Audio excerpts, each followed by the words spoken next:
when you look at these rules or the agreement that the union and Major League Baseball, John, hit send on yesterday morning and sent out, some of them this year, some of them next year, what's the one that jumps out to you? Because I know what jumps out to me, but I want to know what's the one that jumps out to you.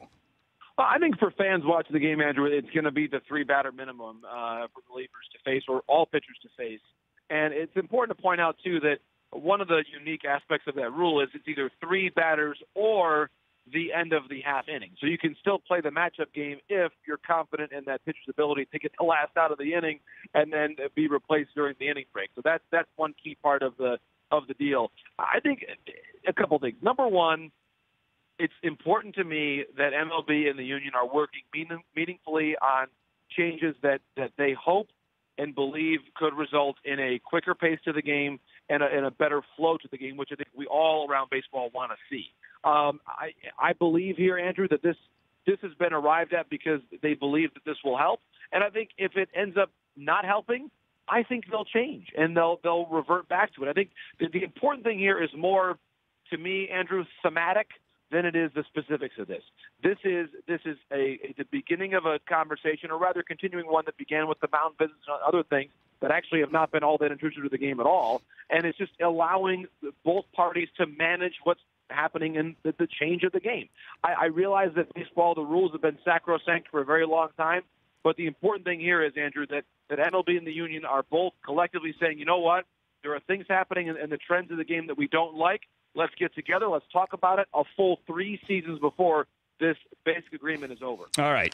John, I hear you, and I understand that the game has to evolve. All games evolve. Sports evolve. I mean, what used to be a ground rule double, or rather, I mean, what we now call a ground rule double, used to years ago be a home run. There used to be no 3-point line in basketball. I get it. And I also get that this rule doesn't go into effect until 2020. Let me spell it out for those who don't know. The Office of the Commissioner will implement an amended rule requiring that starting pitchers and relief pitchers must pitch to either a minimum of 3 batters or end of a half inning, with exceptions for people that get injured or ill. John, I think it's the dumbest thing I've ever heard, to be blunt. Like, let's say you bring in a reliever and there's 1 out, and he gives up back-to-back home runs, and there's still only 1 out. I got to keep him in for the interest of keeping a millennial interested.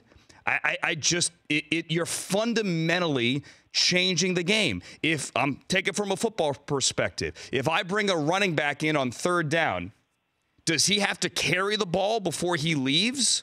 Do I have to have an intended pass at his feet? I realize, John, it's not your job to defend. You're not the witness on the stand here. I just think it's fundamentally changing the game. And I understand as well that I sound like a guy who's in his mid-40s who wants it like it was when he was a kid. And I don't want to be stuck in the mud and stuck in the past. But it just sounds stupid.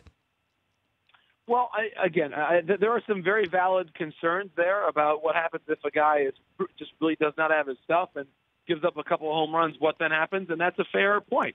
I would say a couple things on that. Number one, that places, in my judgment, a premium on effective relievers who can get both righties and lefties out, which I think actually, in my judgment, does a better job of putting the best representative clubs on the field of the truly most talented pitchers in baseball. I think the best relievers, the best pitchers, are those that have success against both righties and lefties. And so maybe this is now squeezing out some of the quote-unquote the loogies, the left-on-left one-out guys, and they're probably going to start moving out of the game on some level. And that's unfortunate for them. But I also think it's now valuing and rewarding those relievers who can pitch consistently for a long period of time, at least for 1 full inning. That's really important, I think, in the overall scope of the game. You're rewarding that talent. I also think in general, and to your point earlier, we've changed the game before. The DH changed the game probably even more than this change is changing the game. So the key thing, again, Andrew, I circle back to this. This is something that they're trying out because the current trend, and MLB has a lot of marketing data that the commissioners talked about in the past, that says that one thing that turns people off late in the game, a lot of pitching changes. That is a drag on the time, and often they've found it makes people quite literally tune out late in the ball game. This, they hope, will address some of that issue and keep the game moving along, because the way that it's gone, Andrew, the current path of things, all the strikeouts, the home run strikeout, the lack of contact, that part of the game has, I believe, in the way that I grew up watching it, taken a lot of the action away from baseball. And they hope that this restores some of that action and brings a little bit more, as it's been said before, it's not so much the pace of the game, but the pace of the action. They want more action. They hope and expect this will bring more action. And if it does not, Andrew, I believe that they will very quickly unchange it, because this is very much a dynamic discussion and not in any way a final change to the working rules of baseball. John, what about this? Was this ever discussed? When you bring a guy in from the bullpen, no warm-up pitches. Like, if you're in the pen and you're warming up to get ready to go in the game, then when you take the mound, you should be ready. Because that's a way, and that's a fundamental change as well, but that is a way to potentially speed things up. Did that ever get on the table?